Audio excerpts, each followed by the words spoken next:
Assalamualaikum warahmatullahi wabarakatuh.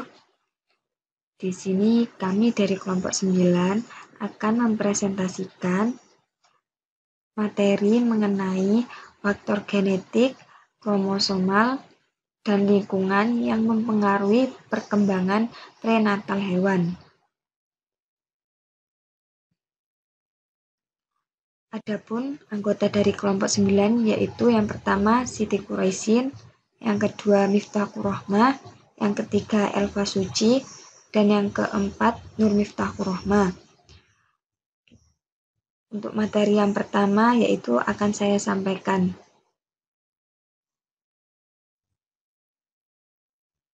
Yang pertama yaitu materi mengenai faktor-faktor mutasi. Mutasi dapat didefinisikan sebagai perubahan acak dalam urutan nukleotida gen yang dapat terjadi secara spontan atau dapat disebabkan oleh pengaruh eksternal. Perubahan ini dapat terjadi melalui substitusi, penyisipan, atau penghapusan basa nukleotida. Perubahan genetik yang ada dalam gamet dapat ditransmisikan ke generasi mendatang. Dampak mutasi pada hewan yang sedang berkembang tergantung pada bagaimana perubahan mutasi mengubah konformasi atau fungsi produk gen akhir.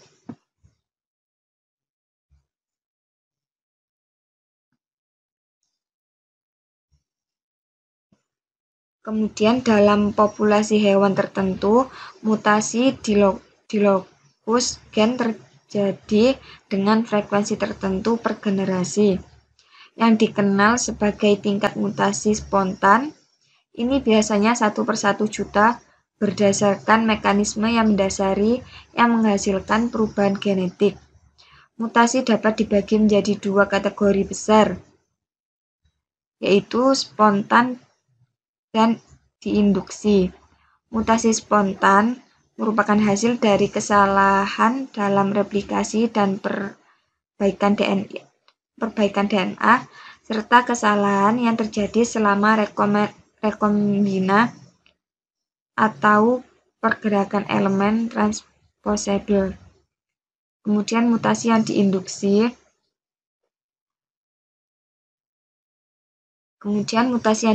Adalah konsekuensi dari paparan yang tidak disengaja atau disengaja terhadap bahan kimia atau fisik atau mutagen yang menyebabkan perubahan yang dapat diwariskan pada DNA.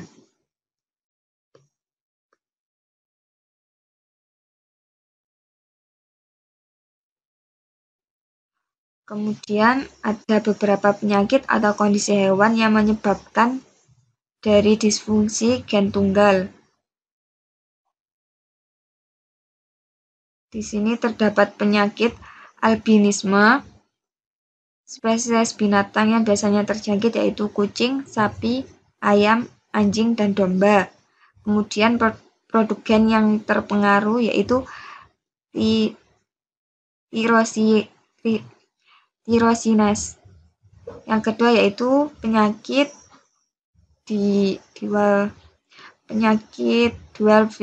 dwarfism, yaitu spesies binatang yang terjangkit yaitu ayam, dan produk gen yang terpengaruh yaitu reseptor hormon pertumbuhan atau GHR. Kemudian ada GM atau gangliosidosis. Hewan yang terjangkit spesies binatangnya seperti kucing, sapi, anjing, dan domba. Produk gen yang terpengaruh yaitu B-galactosidase. Kemudian gondok. Gondok biasanya terjadi pada hewan sapi dan juga kambing. Produk gen yang terpengaruh yaitu triglobulin. Kemudian heni berbulu. Biasanya menjangkit pada ayam dan produk gen yang terpengaruh yaitu aromatos. Kemudian defisiensi adesi leukosit atau LAD. Biasa terjangkit terjangkit pada sapi dan juga anjing. Produk gen yang terpengaruh yaitu B2 integrasi atau CD18. Kemudian ada myotonia bawaan. Hewan yang terkontaminasi biasanya anjing, kambing, dan kuda. Produk gen yang terpengaruhi yaitu saluran klorida. Kemudian ada hipertermia malgina.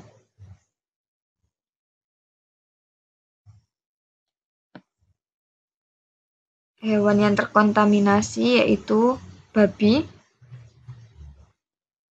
Produk gen yang terpengaruhi yaitu reseptor ryanodin. Kemudian distrofi otot terkait X pada kucing dan anjing. Produk gen yang terpengaruhi yaitu distrofin.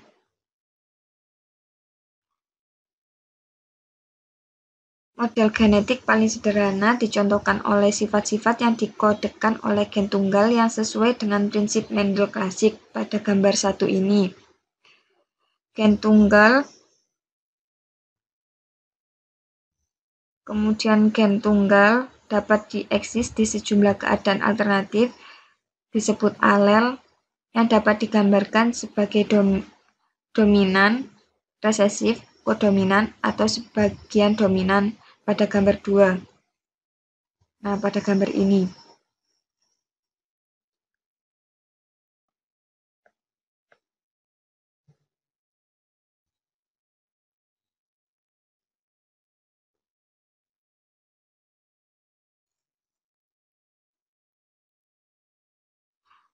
Pada gambar 2, alel resesif adalah alel yang efek fenotipnya tidak diekspresikan dalam heterozigot. Efek fenotip alel resesif hanya diekspresikan pada hewan yang homozigot untuk alel tersebut. Hewan homozigot untuk gen tyrosinase non-fungsional menunjukkan sifat penyakit albinisme. Tyrosinase diperlukan untuk produksi melanin dari tirosin. Alel dominan diekspresikan secara fenotip dalam ras heterozigot untuk alel itu.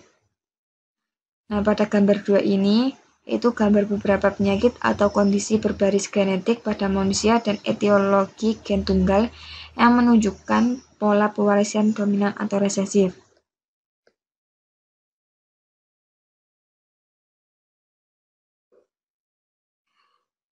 Untuk yang pertama yaitu albinisme. Di sini pola pewarisannya resesif. Kemudian ateksia telangiectasia, yaitu pola pewarisannya juga resesif. Brachydactyl, pola pewarisannya dominan. Cloud blindness, pola pewarisannya resesif. Kemudian Duchenne muscular dystrophy, pola pewarisannya dominan. Hemophilia, pola pewarisannya resesif. Kemudian Huntington's chorea, pola pewarisannya dominan. Kemudian phenylketonuria, pola pewarisannya resesif. Kemudian pseudo, pola pewarisannya dominan. Kemudian sickle cell anemia, pola pewarisannya resesif.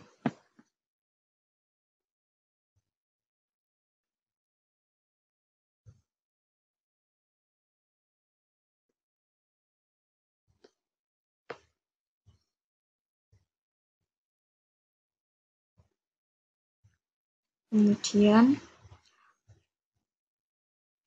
ini adalah kondisi penting autosomal. Kondisi penting autosomal dan terkait seks pada manusia karena kelainan kromosom.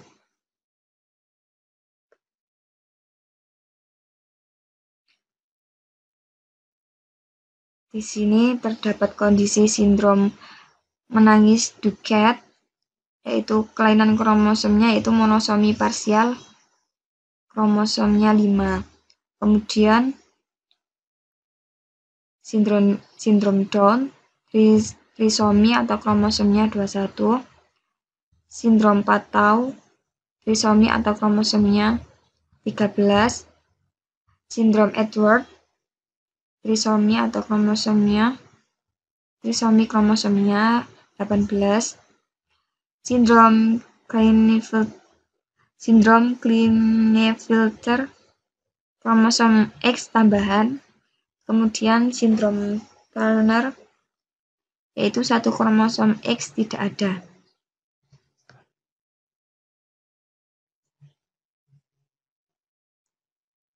Untuk selanjutnya yaitu faktor internal yang mempengaruhi perkembangan hewan. Faktor yang mempengaruhi perkembangan hewan seperti halnya pertumbuhan pada tanaman, ternyata perkembangan pada hewan juga dipengaruhi oleh faktor internal dan faktor eksternal. Faktor internal meliputi faktor genetik, hormon, ras, umur, dan jenis kelamin. Sedangkan faktor eksternal yang mempengaruhi pertumbuhan hewan antara lain adalah makanan, air, suhu, aktivitas tubuh, dan oksigen. Untuk faktor internal pertama yaitu gen. Gen merupakan salah satu faktor yang sangat penting dan sangat mempengaruhi pertumbuhan dan perkembangan hewan. Gen ini adalah sifat yang diturunkan dari induknya.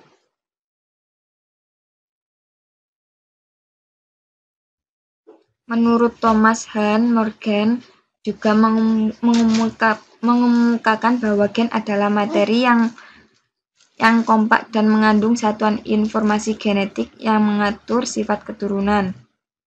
Memenuhi lotus suatu kromosom, gen juga mengatur berbagai macam karakter, sifat, fisik, dan tingkah laku hewan. Oleh sebab itu, gen sangat memiliki peran penting pada hewan karena menentukan suatu kualitas dan kuantitas hewan yang akan dihasilkan.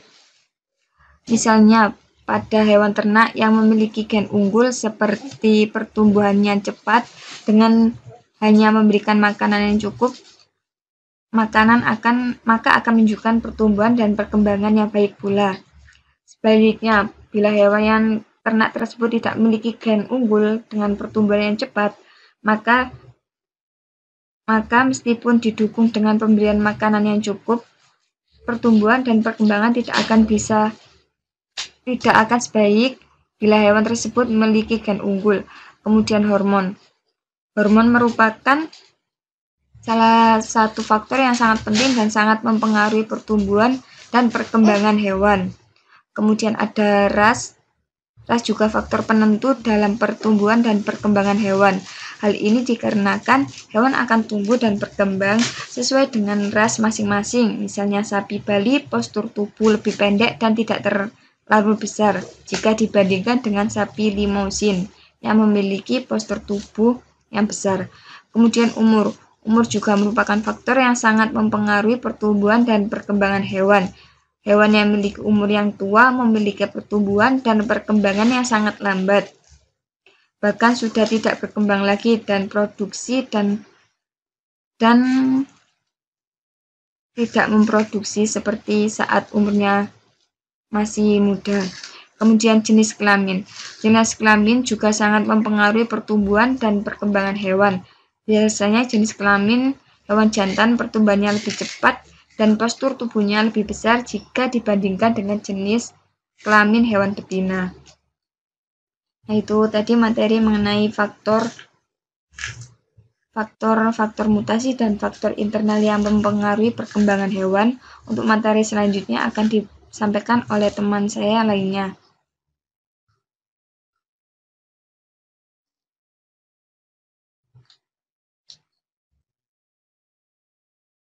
Selanjutnya yaitu kelainan kromosom. Penghapusan atau penyimpangan yang terjadi pada kromosom dapat kita pelajari dengan sitologi. Penyimpangan yang memiliki efek merusak pada perkembangan embrio biologi dapat mengakibatkan kematian pada embrio. Kemudian kita ketahui bahwa aneuploidy merupakan keadaan yang terjadi di mana adanya penambahan atau hilangnya kromosom pada komplement kromosom sel. Jika sepasang kromosom ini kehilangan salah satu jumlah kromosomnya, maka keadaan ini disebut dengan monosom. Tetapi jika jumlah kromosom ini ada penambahan, maka keadaan ini disebut dengan trisomi. Contoh tabel di bawah ini merupakan tabel kondisi autosomal dan terkait seks yang penting dalam manusia karena kelainan kromosom. Jika dilihat pada tabel, kondisinya disebut dengan Cri-du-Chat syndrome. Nah, Cri-du-Chat syndrome ini mempunyai kelainan kromosom yaitu partial monosom atau hilangnya sebagian monosom yaitu kromosom nomor 5. Juga ada Down syndrome yaitu trisomi, berarti adanya penambahan satu kromosom yaitu pada kromosom nomor 21, begitu juga seterusnya. Setiap kromosom pasti mengalami perubahan struktur kromosom, baik itu pada kromosom itu sendiri maupun ke kromosom lain.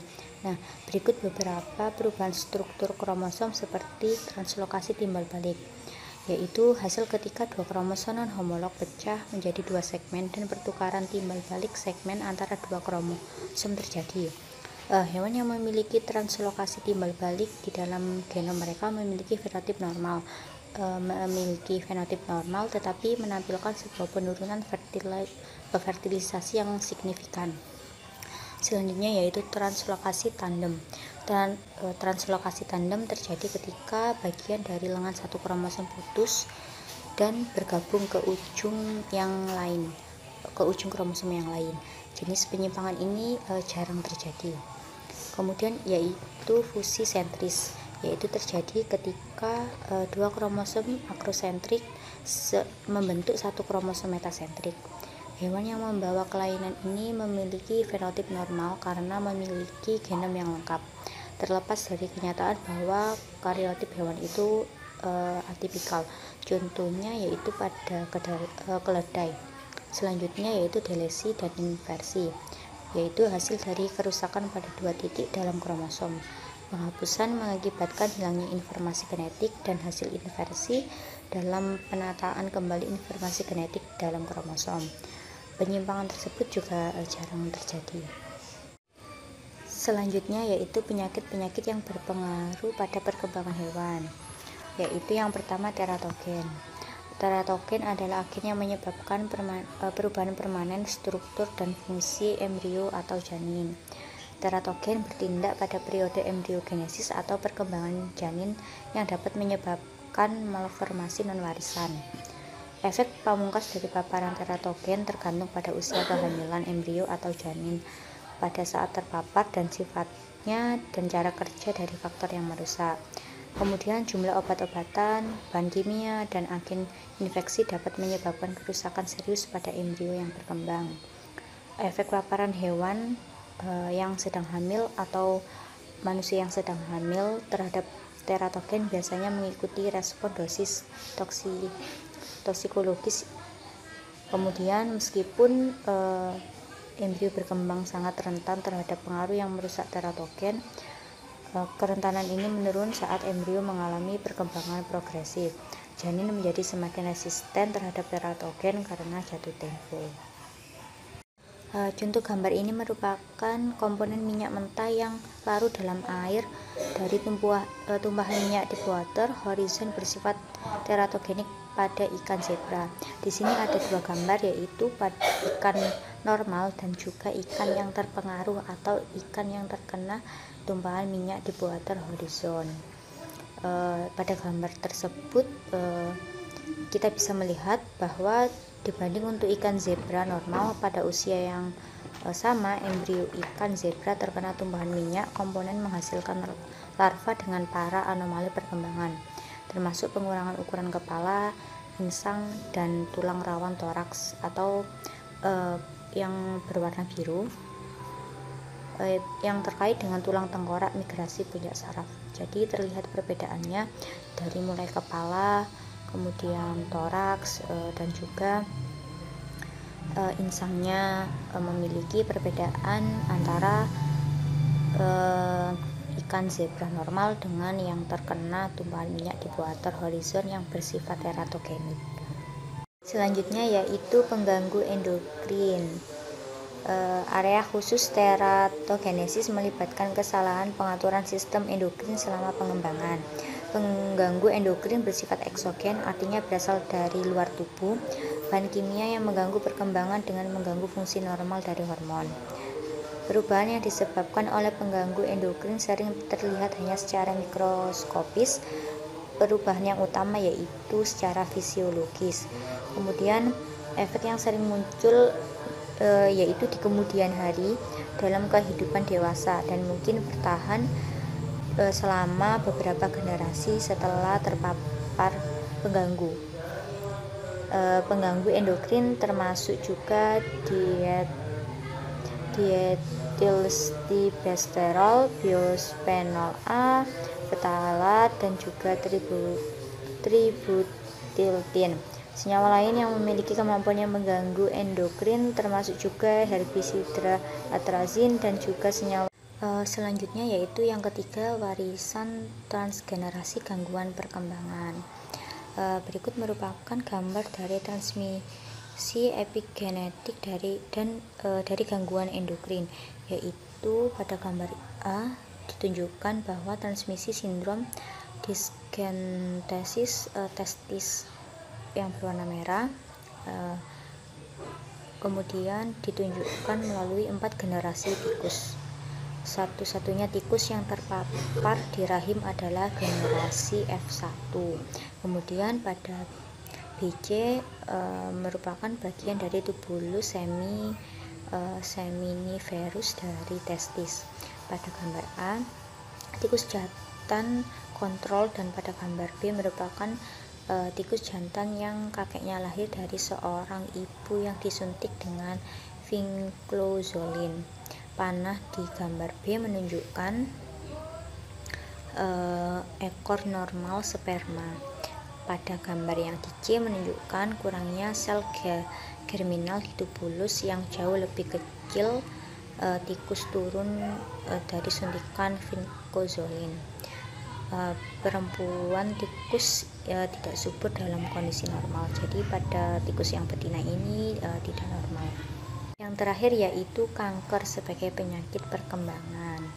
Pada gambar di samping ini merupakan gambar ketika sel melanoma manusia bermetastasis secara agresif disuntikan ke dalam tabung saraf punggung embrio ayam yang berumur 2 hari.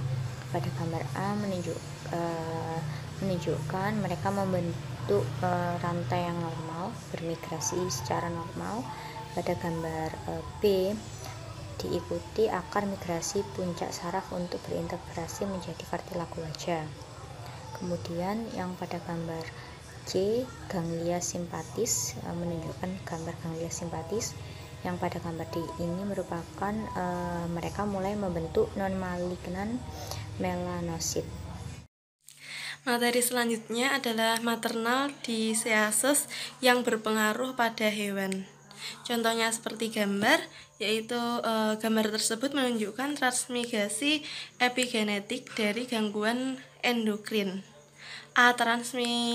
Transmisi sindrom disgenesis testis lingkaran ditunjukkan melalui 4 generasi tikus. Satu-satunya tikus yang terpapar di rahim adalah generasi F1 yang ditunjukkan oleh B dan C.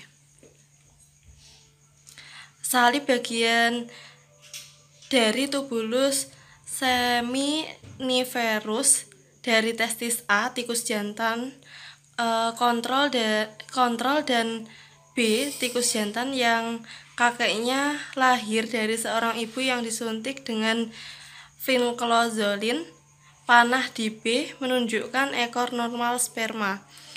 Panah di C menunjukkan kurangnya sel germinal di tubulus yang jauh lebih kecil. Tikus turun dari suntikan vinclozolin betina. Tikus ini tidak subur dalam kondisi normal. Selanjutnya adalah agen teratogen dalam perkembangan hewan prenatal. Teratogen merupakan agen yang dapat menyebabkan perubahan permanen dan struktur atau fungsi embrio atau janin. Teratogen bekerja pada periode embriogenesis atau perkembangan janin, dapat menyebabkan malformasi serius yang tidak diwariskan. Sejumlah malformasi yang disebabkan oleh teratogen terkait dengan perubahan fungsi atau ekspresi gen yang berperan dalam proses perkembangan. Efek teratogen bergantung pada usia kehamilan embrio atau janin.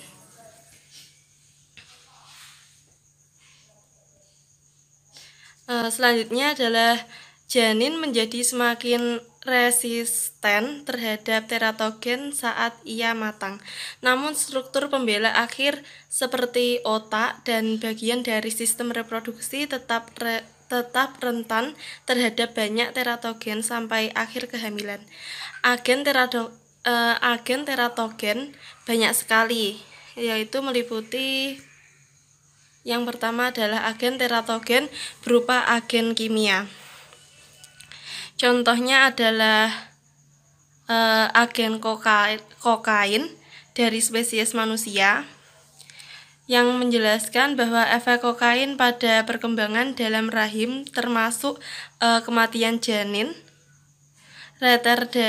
retardasi pertumbuhan, mikrosefali, infarksi cerebral, anomali urogenital, dan gangguan neurobehavioral pasca natal karena nutrisi yang buruk dan penyalahgunaan banyak obat mungkin menjadi ciri dari beberapa kehamilan. Efek teratogenik yang tepat dari kokain tidak jelas. Selanjutnya adalah agen teratogen berupa polusi lingkungan, yaitu dari agen lead dari spesies manusia dan hewan. Karena populasi lingkungan, kadar timah hitam yang tinggi dalam air minum, sayuran, dan udara dapat menyebabkan keracunan. Lead melintas plasenta dan dapat menumpuk di jaringan janin. Laporan menunjukkan bahwa anak-anak yang lahir dari ibu yang terpapar pada tingkat timbal subklinis mengalami perubahan perilaku dan gangguan psikomotorik. Toksisitas lead dapat merusak sistem saraf pusat manusia yang berkembang yang menyebabkan penurunan IQ dan defisi fungsional.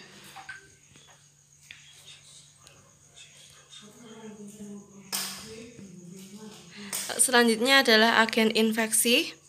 Sejumlah agen infeksi yang dapat merusak plasenta atau melewati sawar plasenta dan menginfeksi embrio atau janin yang sedang berkembang adalah penyebab penting cacat bawaan pada manusia dan hewan peliharaan. Agen infeksi ini termasuk bakteri patogen, jamur, protozoa, dan virus. Beberapa di antaranya agen juga dapat menyebabkan kematian janin dan aborsi. Karena embrio sangat rentan terhadap agen infeksi di awal kehamilan, sejumlah patogen ini dapat menghasilkan cacat bawaan yang serius setelah infeksi ibu primer di awal kehamilan. Ketika replikasi di jaringan embrionik atau janin, virus dapat mengganggu proliferasi sel, diferensiasi atau pematangan.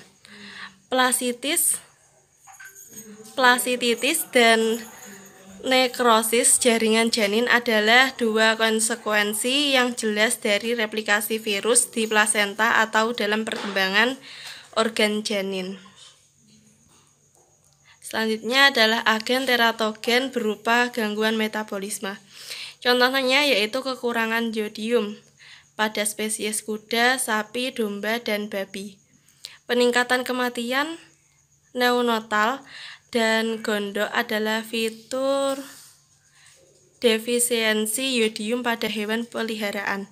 Kekurangan yodium mungkin karena kekurangan asupan elemen ini juga dapat terjadi sebagai akibat dari asupan kalsium dan diet yang tinggi dengan kandungan spesies Brassica yang tinggi. Kondisi ini ditandai dengan lahir mati dan hewan baru lahir yang lemah dengan alopecia sebagian atau seluruhnya dan pembesaran kelenjar tiroid yang teraba. Selanjutnya adalah agen teratogen berupa mikotoksik, yaitu pada agen patulin pada spesies binatang yang dapat mempengaruhi manusia. Patulin diproduksi oleh Penicillium expansum, dilaporkan bersifat mutagenik, karsinogenik, dan teratogenik. Oke, baik. Di sini saya Nur Miftahur Rahmah, NIM 1220881931116 akan melanjutkan penjelasan pada materi kali ini, yaitu tentang agen kimia, obat sitotoksis, dan racun. Agen sitotoksis bekerja pada fase spesifik dari siklus sel dan hanya memiliki aktivitas melawan pembelahan sel. Paparan embrio atau janin terhadap obat sitotoksis itu dapat menyebabkan gangguan perkembangan mulai dari intrauterin hingga kematian hingga malformasi berat. Perlakuan dengan mengkonsumsi banyak obat sitotoksis selama kehamilan itu dapat menyebabkan kematian embrio atau kerusakan fase spesifik pada primordia organ yang sedang berkembang. Pada paparan dosis rendah, obat sitotoksis dapat menyebabkan peningkatan laju mutasi sel yang berproliferasi. Kemudian sekarang ada bahan kimia atau obat, contohnya kokain. Efek kokain pada perkembangan in utero termasuk kematian janin, retardasi pertumbuhan, mikrosefali, infak cerebral, anomali urogenital, dan gangguan neurobehavioral pasca kelahiran. Dan ada etil alkohol. Nah, sindrom alkohol janin yang terjadi pada bayi yang lahir dari wanita alkoholisme berat itu terkena dari sindrom alkohol, yaitu menyebabkan keterbelakangan mental, perubahan penampilan wajah, dan jantung bawaannya cacat. Kemudian ada teluena. Penghirupan pelalut organik yang disengaja selama kehamilan itu dapat meningkatkan resiko teratogenesis dan abortus. Dan ada tanaman beracun.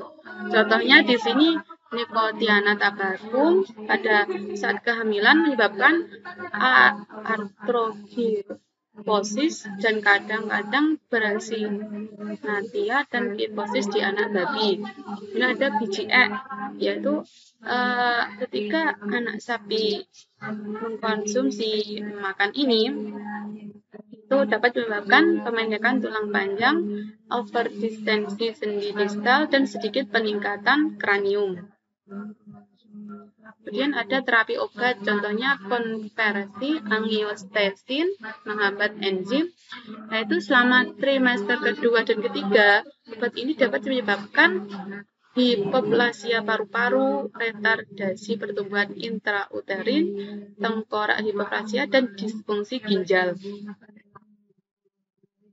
Kemudian sekarang yaitu obat-obatan yang digunakan dalam kemoterapi kanker. Contohnya agen alkilasi busulfan siklofosfamid, yaitu obat ini banyak digunakan pada kemoterapi kanker yang bekerja dengan merusak DNA sehingga mengganggu replikasi sel. Ada antimetabolit metotreksat, metatopurin.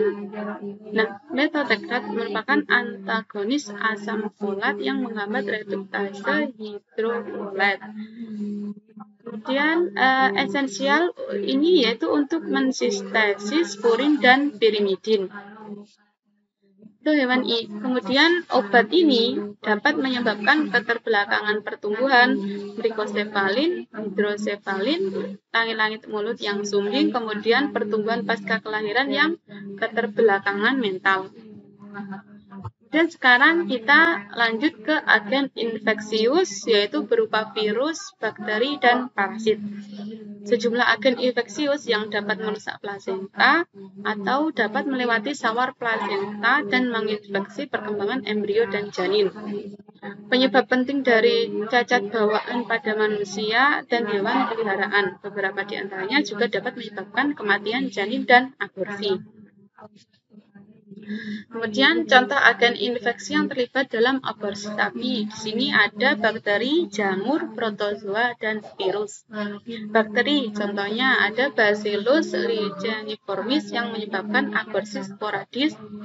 Dan pada jamur ada Aspergillus fumigatus yang menyebabkan aborsi sporadis di akhir kehamilan.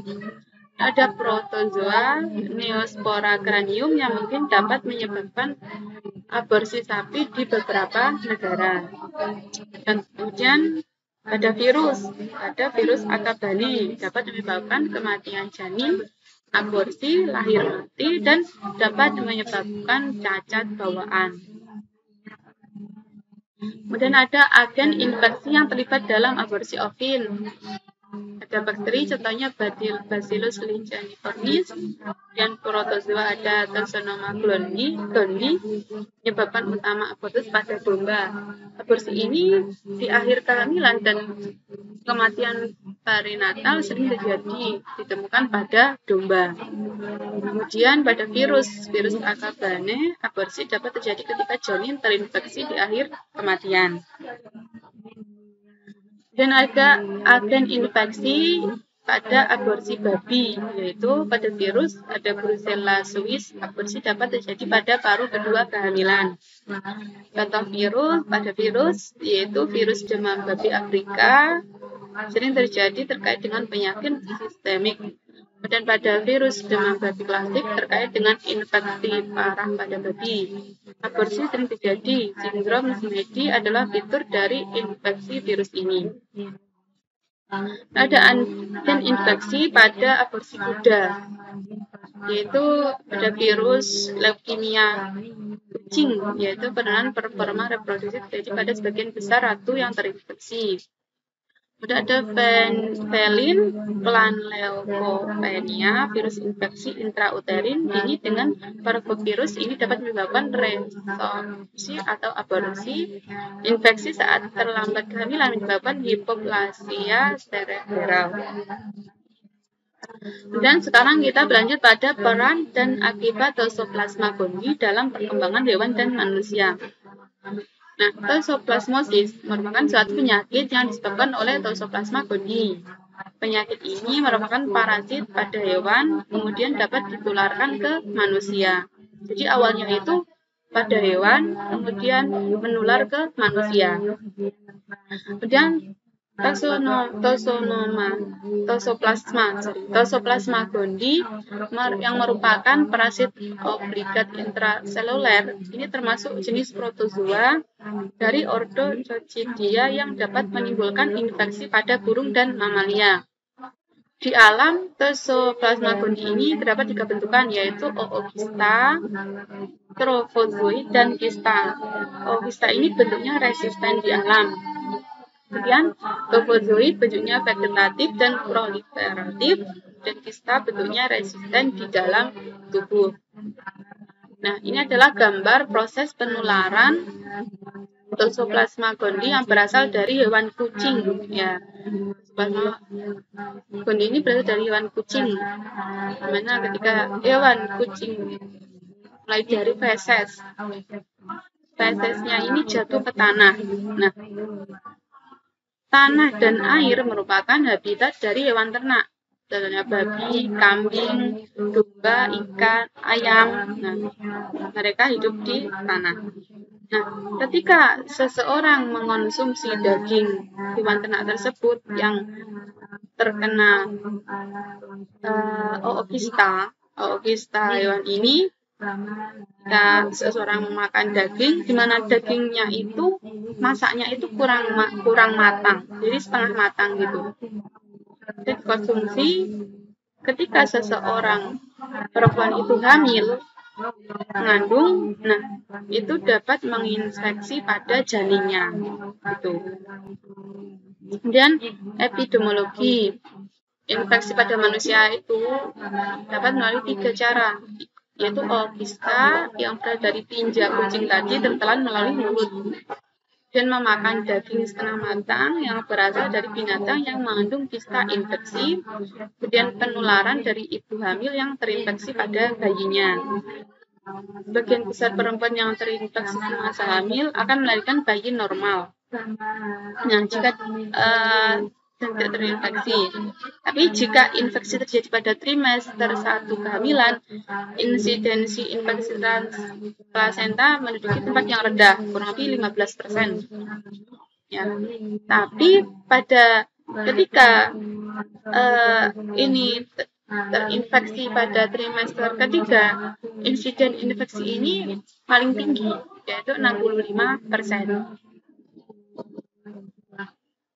Dan klasifikasi kongenital toxoplasmosis pada anak itu kelainan neurologis hidrosefalus, mikrosefalus, mikrotalamus dengan atau tanpa retinokoroiditis.